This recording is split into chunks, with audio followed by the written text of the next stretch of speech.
4 reasons why you should not go to Bali. Bali. Paradise on earth, right? Not so fast. I'm about to tell you why Bali isn't all it's cracked up to be, and why you should probably choose some other tropical island for your hard-earned vacation. Number 1. Garbage everywhere. You have really got to be kidding me. Beer bottles and other junk being tossed around willy-nilly by the hordes of drunk, loud, horrifically overweight Aussies stumbling around the beaches and out of the restaurants and clubs. It gets old fast for me. I don't know how you might deal with it, but by the third time I see an empty bintang bottle leave some tourist's grubby little hand and not into the proper receptacle, I feel like I want to scream at the very least. I imagine the conversation in some backwater Queensland pub goes something like this. How you going, you cunt? What do you reckon we go to Bali, get blotto for a week, and not give a fuck about any of those local cunts? You reckon? Well, I reckon that sounds alright. Now, I apologize for my broken Australian, but that's the best I've got. Don't get me wrong, it wasn't just the Aussies, and I don't want to place the blame squarely on them. I'm sure that other foreigners also threw crap on the ground too, and I'm sure plenty of Aussies didn't. It's just that Bali seems to be the newest Australian state, with how many Australians are there pissed up and as loud as your average American tourist. I also saw locals throw cups and other garbage out the window of their car while driving, so it's also a Balinese problem. The point is that for a tropical paradise, it sure doesn't seem like anyone cares too much about maintaining it. Number 2. Traffic from hell. If you've ever been to Southeast Asia, then you should already be well aware of the driving habits of the locals. Bali isn't any different in this regard, except that the infrastructure of the island clearly was not designed for the sheer volume of cars and motorbikes on the road. At least while you're driving in Jakarta or Bangkok, there are highways and main roads and side roads and alleyways that can help move traffic along. Now, I am the last person that would argue in favor of more roads. I hate cities that are designed for the automobile instead of for people, but Bali could stand to either have a few more roads added, wider roads added, or a strict limit on number of vehicles on the road. Southern Bali and Western Bali especially are terrible places to drive or to even ride a motorbike. It can take hours to go 20 or 30 kilometers in a car. You try to enjoy a relaxing tropical vacation while stuck in bumper-to-bumper traffic, surrounded on all sides by motorbikes, driving around like maniacs. So peaceful. Number 3. Scammers. With regards to scammers, Bali is not so different from other tourist towns in other developing countries. However, much like the garbage and the traffic, the difference is the sheer volume of scammers that seem to be in Bali.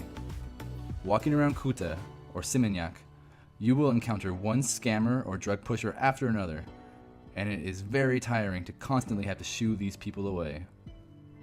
Every 3 steps you take in the tourist hotspots, you'll be offered a black taxi, some drugs, or even a chance to scratch off a ticket and win a big prize.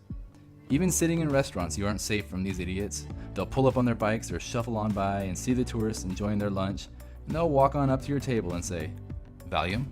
Heroin? Magic mushrooms? Marijuana? Cialis? Viagra? Now, of course, you'll say no, or do I look like I need boner pills? And they'll walk away, but not 5 minutes later the next one will wander on in and offer you another assortment of drugs. Now, I'm not a judgmental type, and I'm not against drugs, but again, the sheer volume of people pushing drugs on you, or other scams, it just gets old. Another scam in Bali is the donation scam.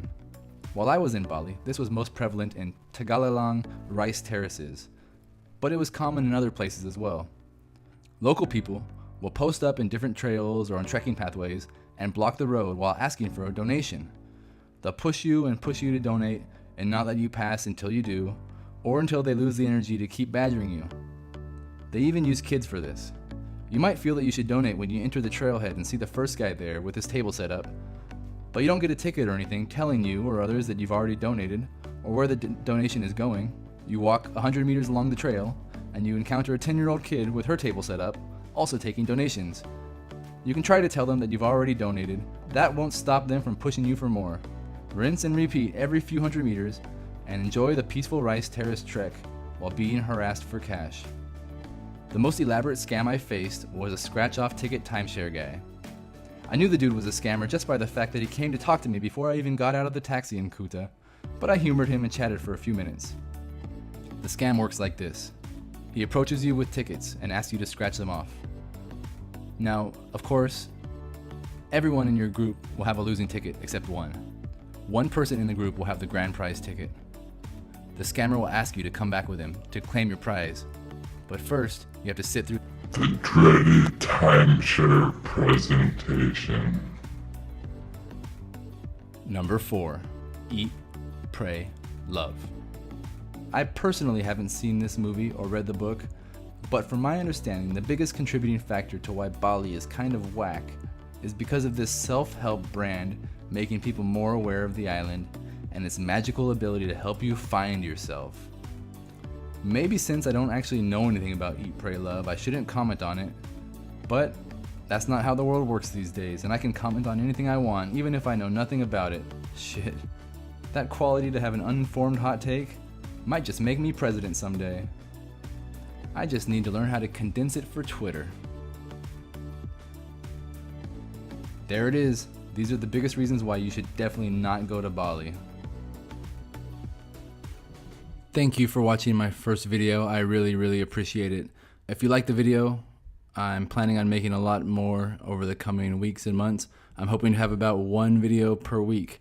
Now, I travel a lot, and I think most of my videos will be about travel, but I also do other things, play video games, have thoughts on the world, probably stuff you don't care about. But if you like this one, please smash that subscribe button, hit that like button, ring that bell. Follow me on Instagram, Vern_2020. Follow me on Twitch, Vern2020. I'm everywhere, Vern2020. Running for president. Peace.